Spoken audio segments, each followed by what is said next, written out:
Upon entering the arena, you're likely to be met with one of two attacks. The first is this long sweeping attack seen here. Simply make a small loop, and close back in for the backstab.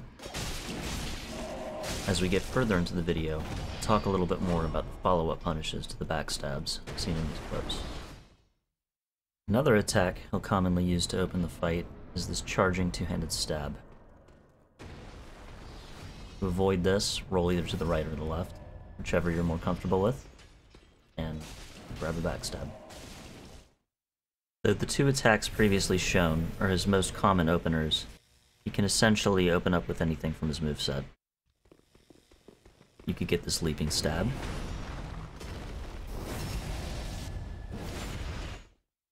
and you can also get this rolling slam.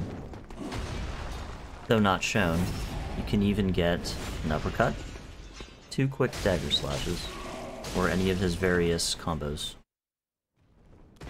Getting anything other than the first two attacks seems to be largely influenced by closing in more aggressively when you enter his arena.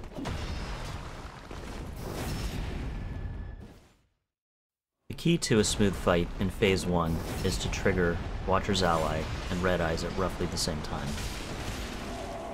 With any luck, this leads to them fighting each other and freeing you up to fight the main Watcher one-on-one. Needless to say, this isn't totally consistent and shouldn't be 100% relied upon.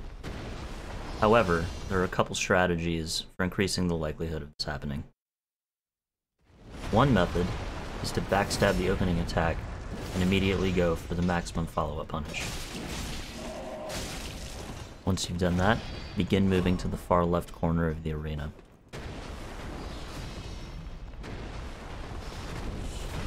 Unfortunately, in this example, the main Watcher does not follow me all the way to the far corner of the arena. Fortunately, however, he idles. The other two Watchers begin fighting one another. We're able to circle around and pull his aggro back out. In the next example, this method succeeds.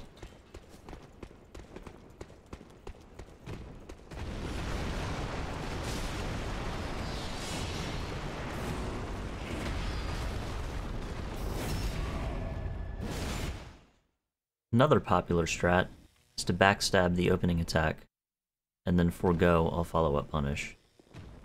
Instead, begin running to the far corner of the arena, and attempt to pull the main Watcher with you.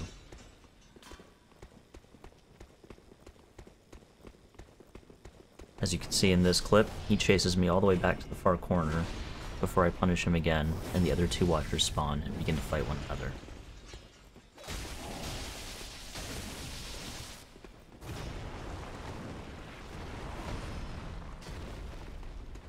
Do keep an eye out though, as sometimes Red, or the other Watcher, will decide to be an asshole, and re-aggro to you.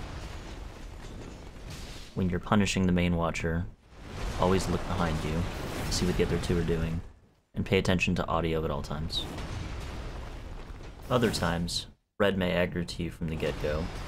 Red can also attack the main Watcher, breaking his aggro from you.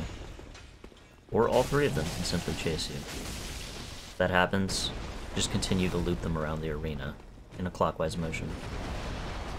Eventually, the three will begin to fight one another, upon which you can either wait for them to duke it out, or you can attempt to pull one of them away with a firebomb.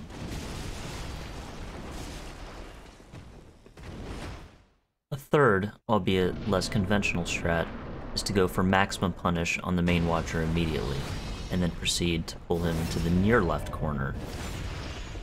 If this goes correctly, the ally and Red will spawn, the ally will immediately go to Red, leaving you to fight the main Watcher at the front of the arena.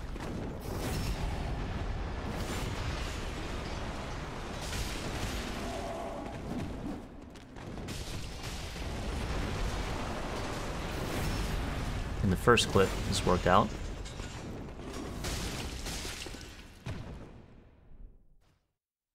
And in this clip, it does not.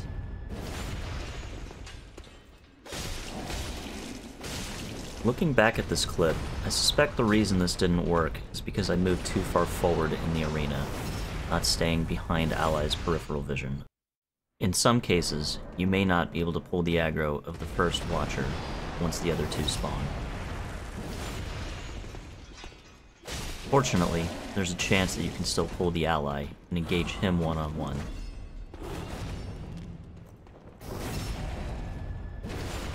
As you battle the ally, listen behind you, assuming you don't have a visual on main and red eyes. Once you've killed the ally, get a read on the other two as soon as you can. How far are they from you? How much health do either of them have left?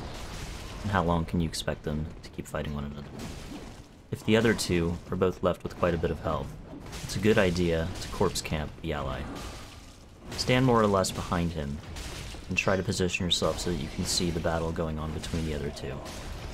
As he nears the end of his wake-up animation, 2 L1s from either of the twin blade builds shown in this video, or 2 R1s from a +4 raw broadsword should be enough to take him down.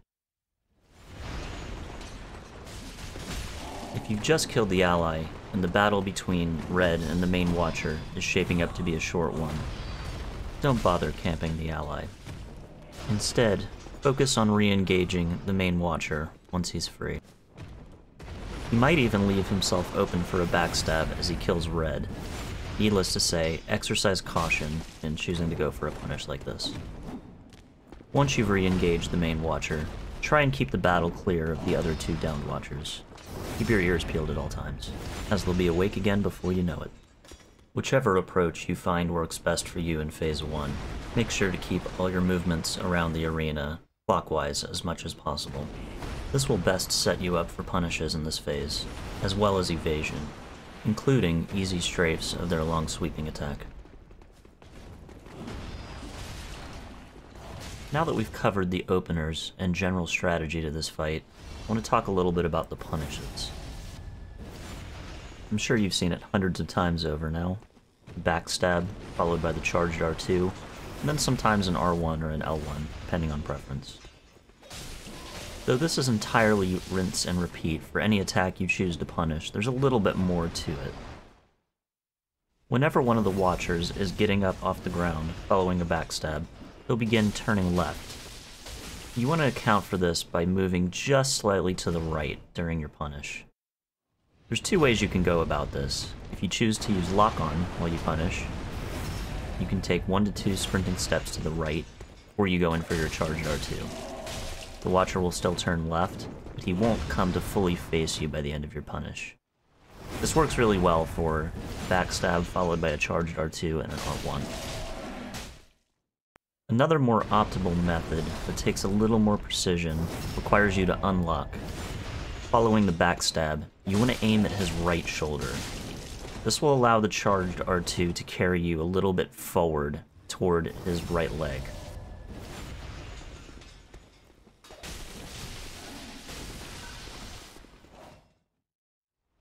You can aim too far to the right though, in which case your second swing of your charged R2 will miss him entirely. Failure to account for this movement during your punish is something you can usually get away with in Phase 1, but carries much more dire consequences for Phase 2.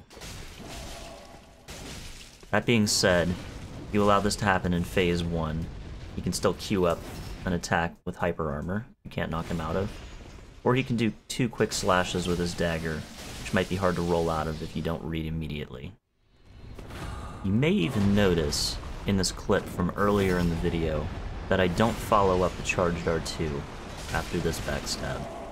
The reason is because I messed up the movement. Instead of risking an attack, I back out. And as you can see, he does 2 quick dagger slashes. It's actually not unheard of for runners to not punish past the charged R2 following the backstab, or to punish with 2 L1s instead. I would advocate really trying your best to learn these follow-ups if you can, but if it's the only thing standing between you and consistently getting this fight, you can forego it in hunts. One way to tell you've positioned yourself correctly for this punish, aside from not getting hit, is that the Watcher will immediately roll away. Use this to your advantage to jog or sprint away a bit, put some distance between you and the Watcher. Avoid panic rolling away as soon as you punish. Just like the previous segment, you'll usually be okay in Phase 1 if you do, but this can have much worse consequences in Phase 2. It's not commonly used, but you can punish some openings in Phase 1 with regular or running L1 or R1 attacks. I'll show a few in this clip. There's not a lot of objective reason to do it unless you're really uncomfortable with some of the backstabs, or in special cases where it might be tough to get behind the watcher in question.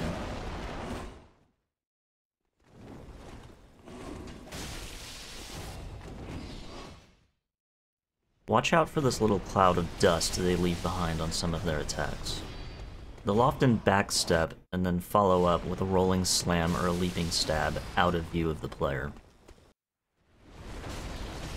One other miscellaneous tip for punishing in Phase 1. I mentioned using firebombs to try to pull the aggro of the watcher. When doing so, make sure you have an adequate bit of distance between you and the watcher. Often, if you're close enough, this will cause the watcher to do a rolling slam attack. This can be dodged, most of the time, with quick reaction, but just keep that in mind. Phase 2 will begin with the watcher idling toward you for about 5 seconds. You can use this time to get into position if you're behind him, or if you'd like to speed things along, you can chuck a firebomb at him and he'll instantly aggro. He can also instantly aggro if you're right on top of him when he spawns, so avoid that. Phase 2 is in most ways more straightforward than Phase 1, namely because you're only dealing with a singular enemy.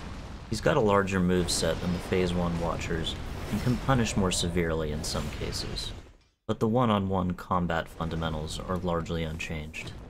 Probably the biggest fundamental change I would suggest is to move around the arena counterclockwise as much as possible. This makes one particular Phase 2 attack easier to punish. Let's run down the list of his moves now, and we'll take a look at if you should punish them, and if so, how. We'll start with the longer ranged attacks first, and move backward. Up first is a variation of the long sweeping attack seen in Phase 1. In this phase, the watcher will follow up by twirling to the right, and then performing a leaping somersault attack. This will leave a fairly large backstab opening at the end of the attack chain. He can cancel these follow-ups at any time based on proximity, so try and stay close enough and not too far to the side or behind him to bait out his full combos.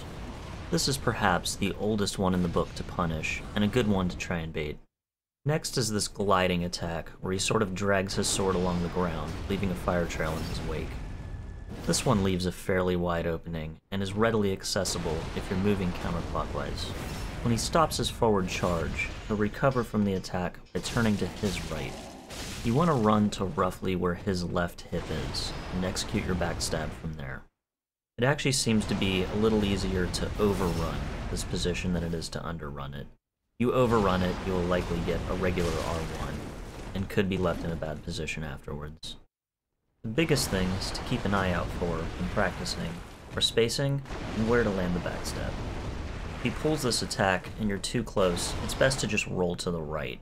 If you roll to a really fortunate position, you can still pull off the backstab, but if you're not comfortable doing that in a run, just roll it and wait for the next attack. If you don't have room to roll to the right, roll back into the left at about 8 o'clock. Moving on to more mid-ranged attacks, he still has the leaping stab and the rolling slam from Phase 1, now with fire AoEs added. He also has the charging stab, now with added fire damage and range. All of these can be punished, but it's usually best to just pass and bait another attack. Moving on to close-ranged attacks, he's still got the double slash with the dagger, the sidestep into a single dagger slash, as well as a handful of combos with his greatsword.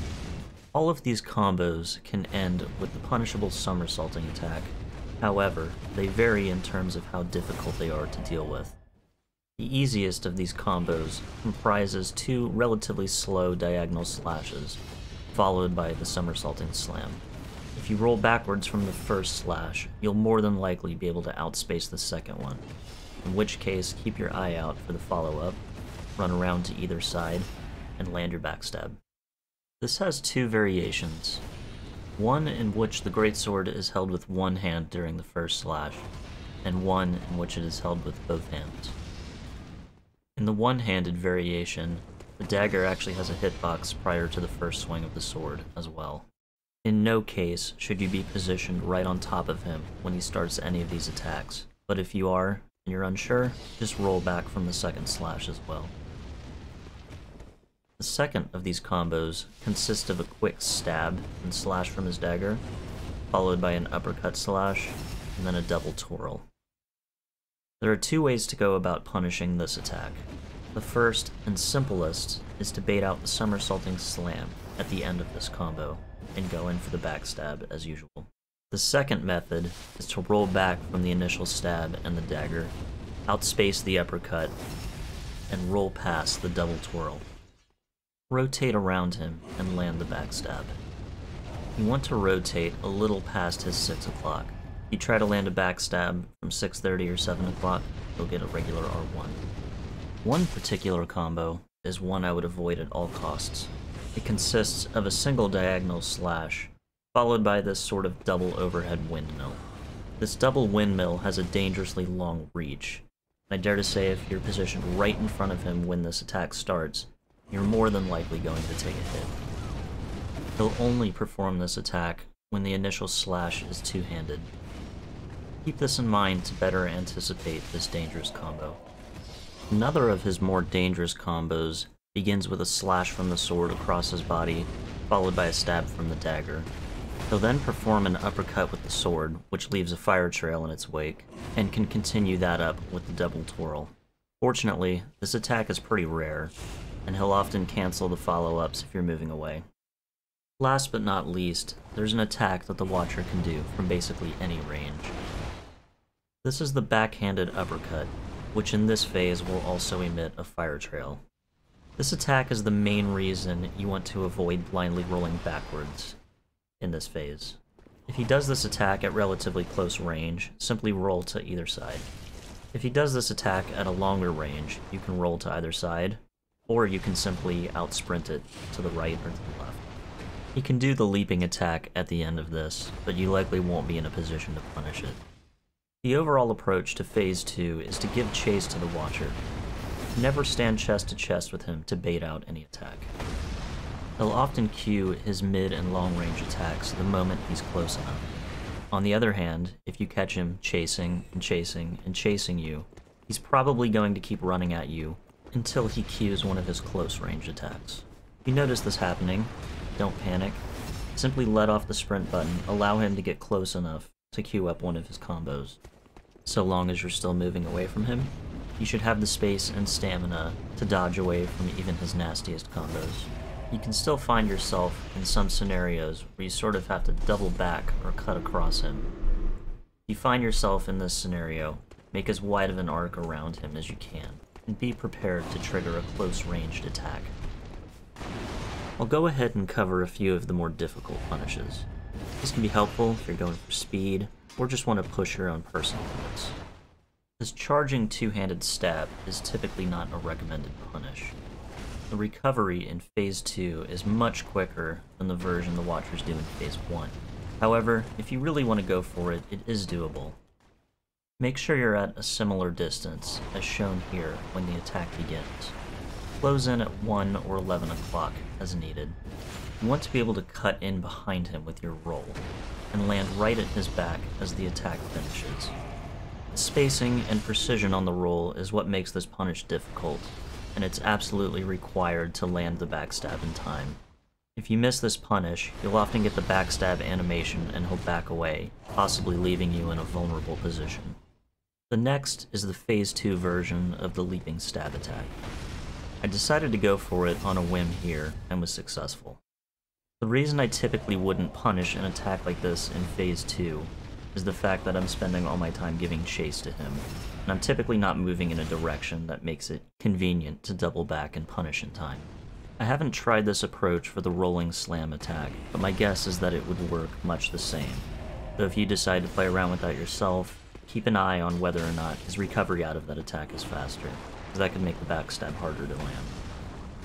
The last one I'll show is a lot of fun, but not particularly useful or advisable for the majority of no-hit runs. When the Watcher does the leaping somersault at the end of this long-range combo, you can actually attack him in the air or just as he's landing.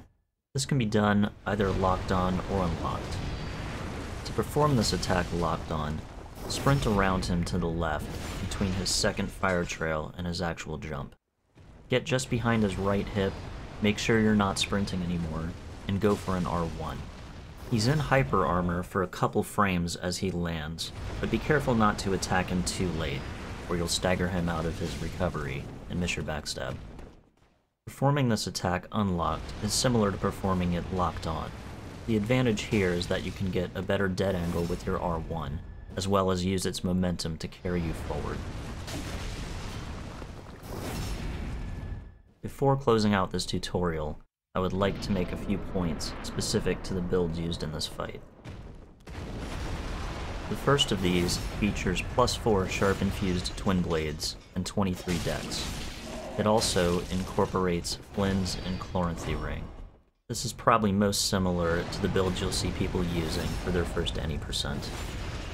With this build, I tend not to use a lightning resin in this fight, as it's not really necessary for the strats to work well in phase 1. The other twin blade build you see is a +4 sharp infused as well, with 23 dex, but it skips picking up Flynn's ring and Chloranthy ring. I use lightning resin here to compensate for the damage lost by not using Flynn's ring, and as you can see, the two damage numbers work out to be pretty close to one another.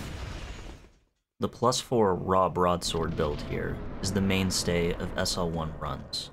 There's actually something neat about this build I like to point out to people. Its punish combo is particularly optimal for this fight, more so than the twin blade punish. Utilizing a backstab, charged R2, and 2 R1s in phase 2 can actually make the fight a 2-cycle. For this to work, you do need Flynn's ring or firebombs. The same rules of thumb, such as aim at the right shoulder, still apply for this weapon. Keep in mind the charged R2 will also carry you a little farther forward. The last of these is the unupgraded dagger. It's very unlikely that any given person will choose to use this against the Abyss Watchers, but I've seen it done in runs before, particularly in non-meta weapon runs, where people haven't gotten their weapon of choice yet. For an unupgraded weapon, the backstab damage is quite respectable. Needless to say, the R1 and R2 damage leave a lot to be desired, as does the range of the weapon. For backstab punishes, it looks like you'll want to stand a little closer to the shoulder, and go for a charged R2 and up to 2 R1s after a backstab. That concludes this tutorial. Feel free to leave feedback down below, or via DM on Discord, as you see fit. Thanks for watching, and good luck on the runs.